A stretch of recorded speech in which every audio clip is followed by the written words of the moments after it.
Welcome to Zen and the Art of Real Estate Investing, one of the fastest growing real estate investing podcasts in the world. What if you could learn from experienced real estate investors? Find out what got them to where they are now.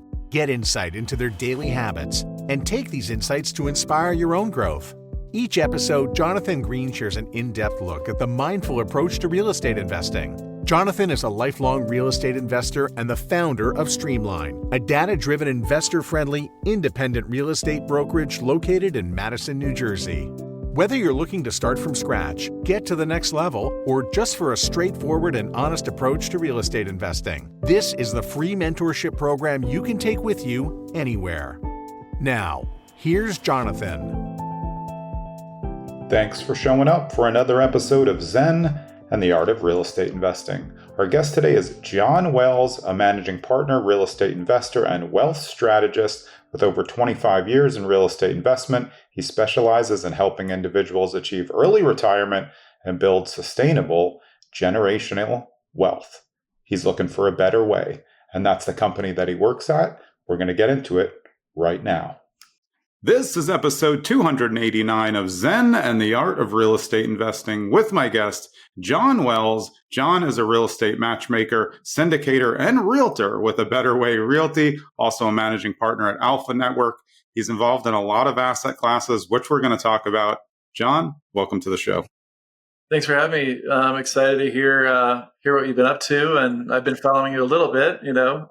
Sounds like you have a rich background yourself in single family, so very man. I mean, these, as I said, it's always just two real estate investors talking, and it's very interesting to always find out where you started. Why did you first get into real estate? Because that really set off, the snowball effect that led to all these years in it. Right. Well, it's interesting. I was originally a life insurance guy, which I hated. That was my first job after college, and my son was born, which put a lot of pressure on me to, figure it out quickly. Well, my dad was a real estate developer, and then my uncle and grandfather were realtors in the UK. Yeah. So it's a, long history of real estate in the background there. And you still wanted to get into it. Oh, yeah. Well, yeah, it was sort of one of those things, a little bit different than your past, from what I've gathered, is, you had sort of a father/mentor, kind of in a sense, holding your hand and getting you into deals. I was a little bit more on the outside of the programming that my dad had done. He was a resort developer. And so from childhood, I would be, wandering around developments and land. And he actually hired me and a crew of, that I was with to clear the land so they'd go sell it. And they were cutting roads, and we would clear all the debris and the trees and stuff off the land that he was doing. So I had hoped that there was going to be a mentorship there, but I think after 30 years, I think he was done, with that, and lost all the enthusiasm. There was no more air in the balloon, So just get these things built, get the roads cleared, sell them, be done with it, move to the next, or stop. So my hand holding mentorship unfortunately wasn't there, but I did find a mentor in 2010 after I'd been in real estate for a while, who funded my first fix and flips, and he and I became good friends. He was older than me, and he and I are still close. Kind of a father figure that I needed. He provided capital, and then he gave me guidance on getting into bigger and better investments, more income driven investments. So I learned a lot from him, and that's Jim Flint with A Better Way Realty. So I'm still there. He's the managing broker over there. Before you started in the fix and flips, were you investing, or were you just on the realtor side for those first several years?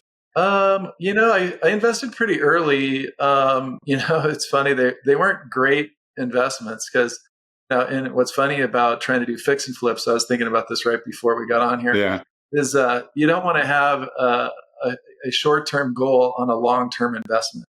And I learned that, pretty quickly. 2000 timeframe, we were trying to do builder flips. And so you go in contract with the builder, and the builder, continues to build and raise their prices. And by the time the building is done, you think, okay, I can make a quick 30, 50 grand. Well, that works unless there's more inventory. Yeah. Works a couple of times. Yeah. Yeah. Yeah, it Yeah. works on occasion, but not every time. So I ended up moving into one of those. So that was pretty early on. And so I got my real estate license in the mid to late 90s. I didn't really sell my first property till late 90s. While you had your license, I mean, I think this happens for everybody. I always say now to like my agents and all my friends, like, I don't understand realtors who don't invest. You have all the access. You're looking at it every day. It's like an accountant who doesn't want money. You're looking at everybody else's money. What finally got you, besides this, obviously you had that first property and you had to figure it out. But was that what it was for you? You're like, well, these investors are crushing it. Why isn't this me?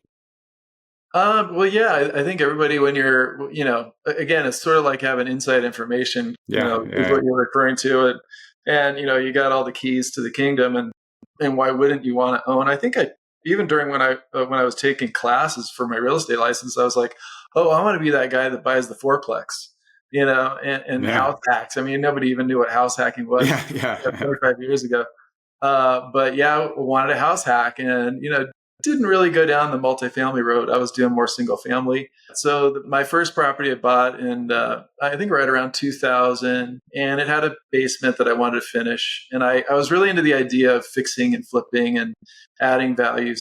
I did get in there. I hired a friend of a friend, to do the basement. It took forever, but I added some value there, and I was able to sell it because I bought it right. And I think I sold it within the first year or so. So again, I was kind of feeling my way around on how to make money, with this investment idea. And all the way up until, one of my last flips, I was still trying to figure out how to make money, because any wrong turn you make on a flip is going to end up being a hold, so I created the term fix and flop. And so my fix and flops perform better than my fix and flips because I held them for a lot longer. Yeah, I find that, I mean, I flipped a lot in my life, but just not as much recently. One, there's not inventory to do it in New Jersey. Regular home buyers are buying it. And also, I just find, like, if I have a project manager when I'm doing it, because I can't be on site every day, I'll just go crazy. I just like don't have the temperament for mistakes. And a flip is literally like 600 mistakes a day. I mean, like, I just can't. That's why I mean, when you're talking to newer investors now or new people and they're like, yeah, well, I'd like to start by flipping. To me, I'm always like, you should just punch yourself in the face a bunch of times. It seems like you're going to like that better, because if you don't have any guidance and you're just going to do that, you're for sure going to mess it up. If you buy right, you could still make money, but like you could have made so much more money, because it's such like a debilitating process. It really is. It was a whole nother language. Yeah. Maybe the better avenue would have been, and what I had tried to do a few times was to find, a builder that would partner with me. And then, I think a lot of them are called contractors because it starts with the word con. And so there you go. They'd love to take your money, and they're horrible business people, and they like to steal and cheat and, be unloyal. And those new flippers are ripe for it. I mean, they're basically like just hiring the first contractor that they find, and the cheapest, which is never a good sign. And then like, I wonder wait, they haven't showed up in 6 days, and now they're not even in the state. I don't know how that happened. Yeah, it kind of almost gives me PTSD thinking about all the contractors that, got away with something and, couldn't perform and never really finished on time and went over budget. Some of them were there just to simply create more work for themselves, Yeah. So finding the reputable contractor, I think, was something that I didn't want to pay for, but I ended up paying for it, because I had to do things 2 or 3 times to get it done right. So yeah, a lot of those flips turned into flops, but I would say 20% of the flips that I did ended up being holds and ended up doing a lot better. And I started looking at that going, wow, if I could just hold this thing and make, 5 or 10%, a year, that's more than what I wanted to make on the flip. So why wouldn't I just, fix and hold or just hold properties? So eventually got into group home investing and traded up from really small homes, that were in foreclosure back in 08, 2009, 10, 11. And then, learned a lot from my clients. I think that's one of the things that is a little bit unique is when you're a realtor, you got to learn from your clients who are, might be, have a better business plan, have a better thesis than you do because you're out running around showing houses. So yeah, I learned from a couple of really smart investors, and some of them we bought out of state, doubled my money in Arizona, Green Valley or something like that, Arizona, below near Tucson. I bought a couple properties there, and we doubled our money in a couple of years. It was crazy. Were those on just kind of like hanging on to it, renting, or those were group homes also? Those were single family homes, and we were buying. I mean, you could buy a single family home, a brick, fully bricked house in Green Valley, Arizona, for about $100,000 back then, and I sold mine for $250 in a couple of years. So Yeah. Yeah, I mean, I always say a lot of, I mean, just personally, I think when I was younger, I just wanted to turn things around quicker. I just had no patience, even though my dad was like the king of patience, like holding things 30, 40 years, could care less. Like, oh, it's just land, leave it there. But it's just like, you want to make more money quicker. And I think that's like the FIRE movement now. Like what are you running to? You want to be 30 and retired? What are you going to do? But I guess like now that I'm older, I can relax a little more and I see it like for what I didn't know then. Do you find it the same way after so many different types of real estate? You can kind of look at it and be like, I made a lot of poor decisions back then because I just was rushing. Yeah. What's funny about the poor decisions in real estate is they make every other poor decision sound like a great idea. I mean, I've done crypto. I've lost hundreds of thousands of dollars playing that game. Yeah. Stocks are about the same. I always seem to FOMO in at the wrong time, and then it drops 25%. So real estate is kind of a safe haven for me. Even my bad decisions turn out to be, fixable, where other things maybe not so much. But yeah, and as you said, especially if you just hold on just a little bit, like if you just relax and leave it. I mean, honestly, you could buy a property pretty much anywhere in America. If you just waited 5 years, you're going to be making money, barring like an environmental disaster or something, or like you pick Flint, Michigan, and then they have a water thing. Like generally, it's just going to appreciate over time. And worst case scenario, you're still going to be at rent ready. So it's just one of those things where, I don't know, I guess we just all wanted to turn properties over and build the snowball a little too quick. Sure. Yeah, I can reflect on that a little bit because I owned, my first flip was actually in '05, right before, the meltdown. And I remember, putting my 20% down, fixing it up and spending, 50, 75 grand to make it a nice property, thinking that I was going to make some money on the flip. And I was in it for the contractor who looked like he needed a job. And I was in it, for me, because I was kind of getting some cheap labor, and trading up for a place where he could stay, which, maybe I'd never do that again. But maybe that all sounds like the beginning of your group home journey, though. It's really that's it. Yeah. Yeah. The people that really needed it. Yeah. But yeah, so that specific deal, my renter just carried me through, through the whole downturn. So I think it was 2013 when I finally ended up breaking even on the equity. It took a lot of years after the downturn, but the renter got me there, and I was really happy. And I kept that place rented until I think 2 years ago, and I sold it and made a big pop there and threw that into a group home. Yeah. But yeah. I mean, the tangibility of real estate has always mattered to me because I grew up walking so many homes. But I think for people who are wondering, should I go stocks? Should I try some crypto? It's all leverage risk depending on how much you know. I find those other to be more risky, but there's just something about being able to say, even if you invest out of state, like if you wanted to fly and go there, you could just fly and look at it. It's right there. You can touch it. You can make it better. And if it burns down, you have insurance and you own the land. So you like own assets. I've always been really good at stocks, but they're still just like it's just like air to me. I can't do anything. What do I do? Call the CEO?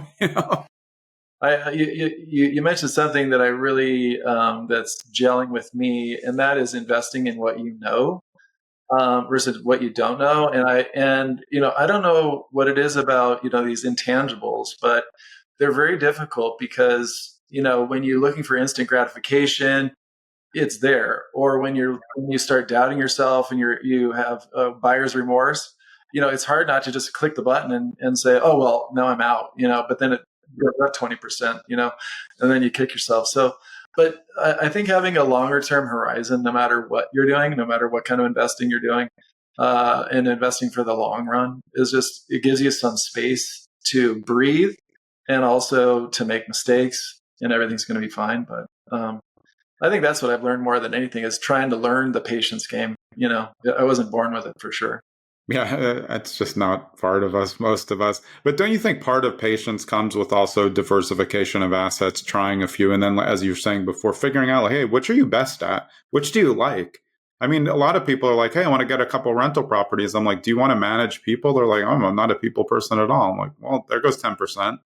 Like they're just thinking kind of like, hey, they read half of a book or, a YouTube clip, and they're ready to go. But I think real estate is both less complicated and more complicated than people think, because there's so many different pieces of it that you can really suck at, and that will lose you money.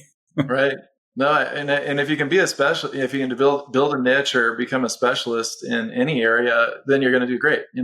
Even if it's, I mean, I have people that I've met within the last few months that were developers and contractors and realtors and all these things. They wear all these different hats, and they've done it right, and they must have built the margins in there. My issue was having such slim margins that I felt like I had to cut corners and save everywhere that I could. And it ended up coming, back and biting you in the end. So you got to learn to budget, and you got to learn to hire the right people. And, and then again, just, I think the long-term strategy is going to always win in any market, really. Yeah.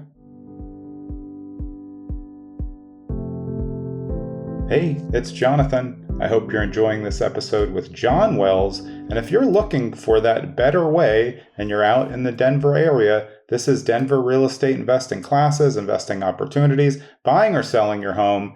Jon has got you covered. Go to abetterwayrealty.com. Let's get back to the show.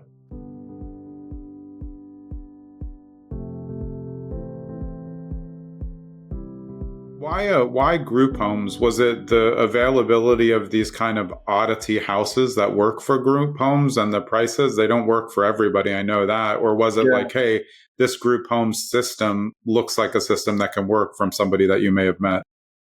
It was interesting because I think at the time I had a handful of smaller rentals that I had that were these holds that I ended up with, and normally in order to do a 1031 exchange, you need to go up in value and go up in the loan amount and things in order to qualify. So I was looking to go supersize. Well, I met people that needed large homes, and they were paying a premium to get those homes. So my last fix and flip ended up being a group home because I had overspent, hired the wrong contractor, had to pull the permits that I didn't really want to pull, but pulled all the permits, and spent, $50,000 more than I wanted to. So I had to kind of rent it. Otherwise I was going to lose money. I missed the mark, missed the timing. And I had a rule back then that if you have a 3 or 6 month, flip, process, that's fine. As soon as you go into 7th month, you're not going to be able to make it because you missed the market. There's no way to land in the buy zone during the time frame, as far as hitting the market at the right time. So I missed the market, met my group home operator, and that was their 3rd group home. And now I have one group home operator having, 4 properties that they rent from me, and they pay a significant amount of rent. And so, okay. So your group home model is you get the home, you get it ready, you rent to one of these companies that does it. Yeah. So we've had group home shows before. We've done both models. We've done owner operator, where they own and operate it, which I found to be really interesting. This is a more passive model, though. You're kind of getting it ready for group home, which means a lot of bedrooms, a lot of bathrooms, common areas, and that's why I say it's kind of an odd house that works. Yeah, they're big homes. Yeah, like our Denver squares, like they're bigger. It was funny because for a while I was like, all my homes are bigger than where I live. It's a little scary to think about. But there's so many bedrooms. Like, what are you doing with all these bedrooms? Because I always see, obviously you're a realtor, I'm a realtor. You always see these group homes on the market, but they're like on the MLS. It's just not for regular people. And then you have investors call you who don't understand. You're like, no, it's not what you think. You're not going to cash flow unless you understand it. So they sit around a lot. But for people who understand it, it's a no-brainer, especially if you do it your way. You have it set up, and then you find the provider who just wants to put in more, and they run the whole system. You collect rent. Yeah, they pay so much per room, and they know what they can make on each room or on each individual resident. So yeah, they manage all the residents. I don't have any contact with them. Yeah, And I think they have an interesting agreement with them because they don't even have tenant rights. They have more of a membership program, for the operator. And so Smart. if they fall off the wagon or they go a little crazy or whatever and do something they're not supposed to do, they have to be out of there in 48 hours. So it must be like a licensee agreement instead of, I haven't actually seen one of them, but I would like to read it. But I'm pretty sure it's just a membership agreement, kind of like Pad Split. Have you ever heard of Pad Split? Yeah, absolutely. I mean, there's so many different. It's funny though, because you were talking about house hacking before it was house hacking, and now we're here with like these Pad Split models. But somebody like my dad was doing all of this stuff. It just didn't have a name, and there was no internet or TikTok to like create something viral off of it. For everybody I know who grew up then, and even for myself, like we're just like, these are just smart ways to make money. Every person who house hacked before it was a term was just like, I'm just trying to pay down my expenses. Right. No, I mean, if you can turn anything into a cash flow, I mean, I love the Robert Kiyosaki reference to, trade your credit for cash flow, trade your cash for cash flow, whatever you can do for cash flow and play the cash flow game. Yeah. That was a great lesson, I think, kind of learning, how to convert whatever you've got into a consistent cash flow. So right now I'm actually in the process of being in a scenario where I have more equity than I would prefer to have, or more equity than I can charge for. So my return on equity is too low. Even with my operator, they're starting to buy the homes. So luckily I have a buyer built, for these slightly awkward houses. They are really big and not really designed for, single family it's like living anymore. Yeah, you can only get the appropriate price from someone who wants to use it the way it is, or else you're going to get a drastic drop for someone who wants to turn it into a beautiful single family, which it would be, but that's going to be like 300 grand, to get rid of all the, weirdness of having so many bedrooms and baths and all of these, common spaces that aren't really traditional living rooms. Yeah, it's a little different with the operator that I work with. All I really had to do is add egress windows, and there are a lot of bedrooms, but we're not adding a lot of bedrooms. We're not doing Pad Split where we take a living room or a dining room and turn it into a bedroom. Yeah, we did it a couple of times for some people, but still, we work with the program and we work with the architecture that's already there. That was why I like the mental health and sobriety home more than I like much needed. Yeah, it's definitely a needed thing. And the operators are really humble. I mean, I literally showed up to one of my places, one of my earlier group homes, and I didn't know what kind of reaction I was going to get because I was the landlord. I was there just to probably check on some stuff. Yeah. I think we're maybe adding some, lights or something. I can't remember. But when I went there, literally, I got like a lineup of people that wanted to give me a hug and say, thank you. You saved my wife's life, or you saved my life, or whatever. And I was like, oh, this is a feel-good relationship as well. So, yeah, I think, we were talking earlier just about the news in general, but I feel like the news puts such a sour taste like on real estate investors, like we're all slumlords trying to screw everybody over for money. And there's definitely, obviously there's people in the business who do that, but there's so many ways. If you just go back to just being a regular landlord, a one-to-one landlord, you can really help somebody. And I think people forget that when they're thinking we're raising everybody's rent, 2x every year. It's like, no, providing housing when there's a housing shortage is big. And especially for these group options where people like, if not, they're going to be on the street. And all you need to do is go to some of the larger cities to see like there's a lot of people on the street. So these things are really necessary.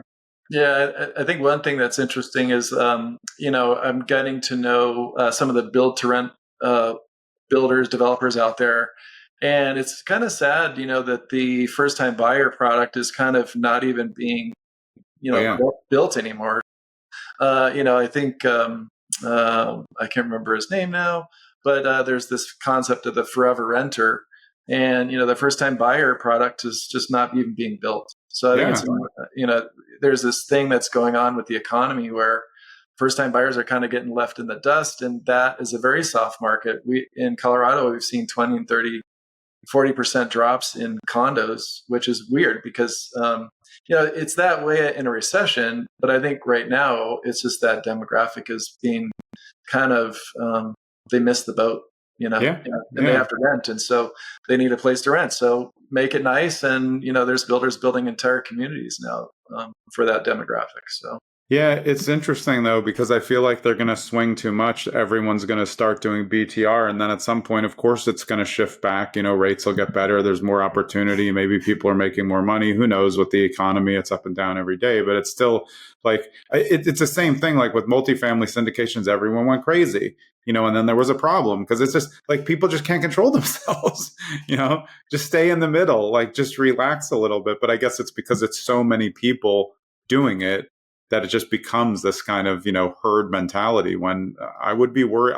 I love BTR. I think it's a great strategy and I think it's very good for right now. I don't know if it's going to be as good in 5 years. I doubt it, True. Yeah. I mean, we have one investor that I was about ready to put money with. I may or may not still, but he's buying a condo complex, small one. I think it's like 25 unit condo complex, and he's just going to condo it out, He's going to do a condo conversion, because it just makes sense. So you can always do that. I think even that as a developer, you can just sell some of the single families. I would assume they could do that since they're not deeded individually, but I think it's probably not a big stretch for you to start just selling homes if you needed to. Yeah, I mean, on the small scale, I think a lot of people, at least in New Jersey, they buy a 2, 3, 4 family, and then they condoize it. They're going to make money. You just got to hang on to it for a little bit, fix everything, make sure you've done everything right for the regulations. And then you can really make a nice windfall. And then you can provide that first time buyer opportunity. I mean, here it's probably too expensive because everything's too expensive here. But right, yeah. I mean, everything's kind of relative. What's the first time buyer home sell for in New Jersey? I mean, honestly, probably like $650. Yeah. There's parts of the state that sell lower, but across the board, it's probably like $650. I mean, it could be maybe the average is like somewhere in the high fives, but in these parts, northern New Jersey, it's probably 7s or 8s, which is crazy. I liked your story about about housing and about just getting to know your tenant. It was something that I was really enjoying for a long time, but I always made the mistake of renting to people that I knew, and then they sort of take advantage or, it's a very uncomfortable thing because I've been there. Yeah. But yeah, I mean, you guys I listened to your story with your dad and you would allow people to stay for years, without charging rent. I think that's just crazy. That was on foreclosures. So my dad would buy foreclosures, back in the day where it was very easy to buy them. We would go by, if it was occupied, we would knock, we would build a relationship. And then he would kind of get the lay of the land. We would either play insurance company or whatever. I don't know. We played so many different games. He basically taught me to be a good lawyer. Oh, wow. But for the right reasons. Well, because you don't want someone to freak out, because at some point they all freak out in the foreclosure process, even 2 years into the thing when we're letting, it took so long to get them out. This was New York. It was always hard to get them out, but it was easier back then at a point. At a point, they just moved them out, but sometimes that was like 2 years. But yeah, I mean, it is a hard thing, I think, for new people to understand that you're going to be the best landlord if you know your tenants, but also a lot of people get into it so they can have a buffer between. And sometimes that's where partners help. My sister and I managed a bunch of properties after my dad passed away where she was better at some things, I was better at some things, and we kind of used our skills that way. Unfortunately, like neither of us wanted to be the people person. I didn't want to go back to those days. But it's interesting how people find, as we were talking about before, which things will work for them. Because you have to pay a lot for property management if you're just like, oh, I don't like people. And then you still have to manage the manager to make sure your money's going in the right direction. True. Yeah, I think turning something into a passive investment is ultimately what everybody wants. And I think that's one of the goals that I have right now. I mean, group home investing has been the best decision I've made since I had single families. I don't get the weekend calls. I don't get the midnight phone calls that something's broken or somebody's in the alley, or whatever, knocking on the door. Those are the most disturbing phone calls, because you literally have to stop everything you're doing to cater to your client. Your client really is your tenant, really. But yeah, so that was one of the best things I've done. My group home operators take care of the place. They don't call for, silly little oddball broken things. And you can do a triple net, lease on those. And then they're acting like the owner, really. So then a lot of times we'll put an option agreement together. So then they get some of the upside as well. Yeah, I mean, it's just smart strategy. I was thinking like these just sound like triple net, regular big commercial triple net, the easiest thing out there. Yeah. And it's been a niche that I built, but I'll tell you the hardest thing I have had to accomplish is trying to meet new operators. It's such a close-knit environment. Yeah. All these operators seem to know each other and they're in such competition. It's amazing how competitive they are, and they don't want to share any secrets. They don't want to give me any referrals. I mean, every once in a while I get a referral, and a lot of times they already have their posse and their team, established. Right. Yeah. Like, are you sure about that referral? Are you giving me like the worst referral? I feel like it's like that in elder care right now, because I feel like that's a really, really hot industry with the population aging so rapidly. Like, yeah, that makes it kind of harder and not fun. But you just try to build your own group of people that and like you said, now you have one group who's operating 4 of them, and that's great. And then they have the option to buy. So I've always said, this obvious as a realtor, I've always said to like newer realtors, I said, listen, everyone's going to feed you all this thing that you need to do all this cold calling and get 100 leads. Like if you just found one investor in your whole career, just one investor who was well qualified and had money, you could focus all your time on one person. You'd do more deals than 95% of the realtors out. It's really funny, that you mentioned that, because I've had hundreds of clients, over the years, and I am so bad at keeping in communication with them. They're literally calling me, and I'm still barely keeping up with it. So I either need to build a team or build a process or hire someone. But the keeping in touch and building it out and, really, really following through. I just don't want to be the guy that calls them when they don't want to be, when they don't want to hear from me. Yeah. And I don't want to sell them stuff that they don't want to buy, things like that. So, but, I think putting video out there, getting content out there, it allows people to then go, oh, John's a realtor. I forgot about him. Let's call him. And I do get the calls, as soon as I put, content out there, all of a sudden the phone rings, like, oh, we haven't seen you in a long time. So it's nice to get those random phone calls when you don't expect them. So that's why these meetings are so important.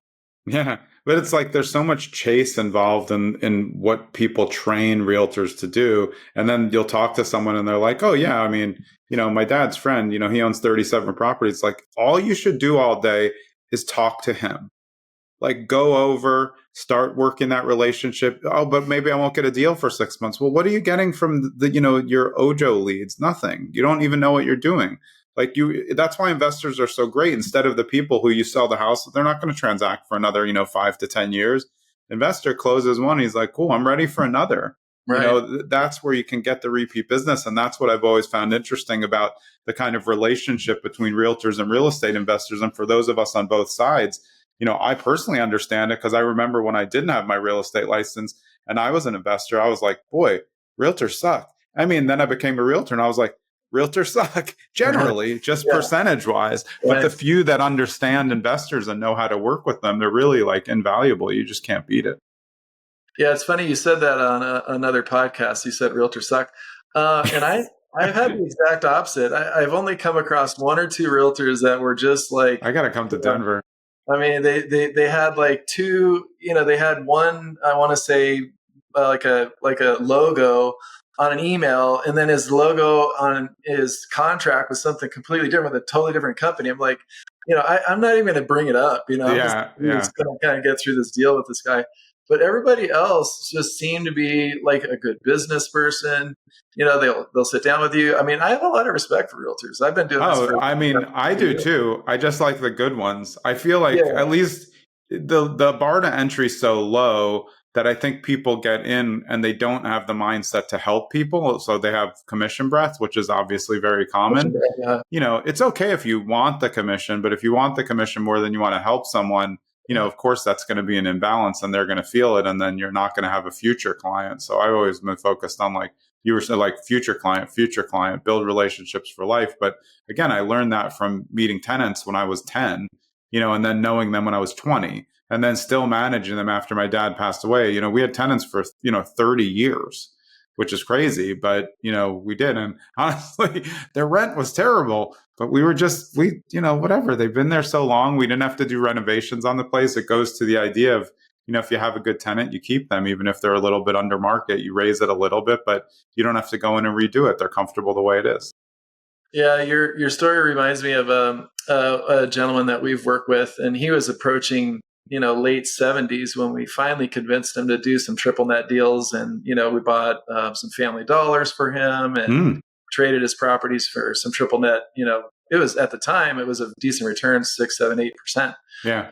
But now, obviously, when borrowing rates are at 9 or whatever 8%, you can't really do much with that. But it was an interesting story, and he had a number of properties that had been vacant for 6 months to a year, and he'll eventually get to it. And he had a funny story about, well, I don't advertise my garages because I need all my garages for all my stuff. And he had a car collection, and he's just really inefficient with his. Yeah, it's not a great way to make money. No, it's hilarious. But we got him in, and all of a sudden he was, making 3-4 times, what he was making because of all the vacancy and all the inefficiencies. So it's kind of fun to look into someone's business plan if they even have a plan. Yeah, but to your point, it does take a while to get someone who's used to, hey, well, this is the way I do business. It's like when you're buying mom and pop self-storage, they're just comfortable. They don't want to change, but you can change the business and 3x it. But like for that person, once you show them how easy triple net is, and like, you're just going to get a check. That's it. There's nothing else to it. You just get money. All their time, it's going to be like a vacation. What do I do on vacation? I haven't taken a vacation in 30 years. What am I going to do? Yeah. Or they're like, well, what happens, when the Arby's bathroom breaks? Arby's fixes it. They're responsible for everything. What if a car crashes into Arby's? Like, it's just like, because we owned like this weird triple net Arby's in Carson City, Nevada. So I always use like Arby's as an example. But yeah, it's quick money. Yeah. Arby's, McDonald's, any of those big companies, they don't want to have all their money tied up in real estate. It is a fairly high barrier to entry, product. Yeah. And then you have to get financing, and then you're on the hook or whatever, for whatever, any downturns. But yeah, it's funny that a lot of the shift in my mental shift really was learning about getting a business inside of your property. That's a commercial deal. It doesn't matter if it's in a single family home or if it's in a triple net, warehouse. It's having a business rent from you, and then it's a long-term lease. And the terms are just so much better in commercial. So it's been a great transition. I'm learning a ton even now. I'm in the middle of a multifamily meltdown mentorship scenario. Yeah. So all I did really is learn that I'm not going to invest in multifamily, but I learned a lot about, the number crunching and the underwriting and syndications. And so that's what I'm going to do with all of my properties that have more equity than I can charge for. Because I just don't have the stomach to say, hey, you've been my renter for 5 years, but I'm going to have to increase your rent by $1,000 a month, just because, my loan is adjusting, and either I have to sell or you have to buy it, or, it's a tough contemplation for them because they're, kind of newer on the home owning, scene. So it is, landlording's tough. I just do remember the first time my dad asked me to collect rent, I just basically hid for a week. He's like, well, did you get anything done? He's like, looks like you're still, I would be working out of his loft. He's like, I didn't see you drive to the properties. So I'm like, He's like, did you even call them? I'm like, no. He's like, well, just drive by. Like he knew that once I met people, I'm better. I'm just better in person. I don't like the phone. I don't talk on the phone ever. I only do I'll do Zooms, or this is great for me because it's much easier. It's kind of low pressure, but I feel like it's better to see people face to face. And then I feel like even my worst nightmare never comes true in person. the people are usually always nice. Right. Yeah. And then you feel bad. So Right. that's a trade-off. Wow, they're really nice. I can't raise their rent. I'm going to lose money on this. But yeah, so I mean, if someone comes to you now, now we're recording this on August 28th, and they say, say they're qualified, they have enough money. What asset class would you tell someone to start with if they could just start? Would you want them to get into something more passive, or would you try to get them to see active, or it does depend on their appetite? Yeah, it's a really good question. And I heard you say something about, why wouldn't you just get into a passive investment to get in and learn, and honestly, that's kind of where I am. Transitioning from residential into commercial, I've got some, but this is kind of my real true entry into it. And I'm going to do it right because I've done everything wrong so far. So, I can't make any more big mistakes. I think if you're starting, I mean, you just have to start, and if you know somebody that does, industrial commercial, and you can get in for, into one of their partnerships, come up with 50 grand if you've got it, and do something like that. If you're more of a handy person and you want to do, a flip house and you could build value, it really just depends on, how much you have and who you know. But I think the who you know piece for me was really important because I was able to just follow somebody right into a very, very stable, a very, very rewarding environment. And I was able to, just grow into that over the last, 7-8 years. And it was seamless, completely seamless, because I just, had somebody that I could follow. Yeah. So And I think that's a key. Yeah, I would just add to that. It's who you trust. Obviously, and then you trusted. That's why you knew you could go down. But a lot of people get to the no stage and they're like, "It's Bobby." So, what do you know about Bobby? I mean, nothing. I met him at one meetup. Oh, well, we're doing a flip together. I mean, that's a little early. You're getting married on the first day too. Like, this is just like you need to pump the brakes here. Because I mean, we've all made partnership mistakes. I certainly have. But it was because I was, like, hey, this sounds great. It sounds like too good to be true. And, in some cases it was because I didn't do more due diligence to be sure on the trust end. Yeah, absolutely. I think you spoke about two things that I personally struggle with. And one is trust, and how do you trust and who do you trust? And then the other one was, I think just the due diligence of getting there. And what questions can you ask? What's the wrong question to ask? A syndication or a GP, that you might want to put money with, and what are the things that you can ask for? So, I just recently met with a client from 15 years ago who bought multiple properties, and he was kind enough to give me his checklist of what he asked GPs before he sends any money, and it's really long. I mean, I was going through it just before this. And it's pages and pages and pages and pages of stuff, and so I feel, like I can go to him and say, well, what exactly are you going? What exactly? How do I narrow this down?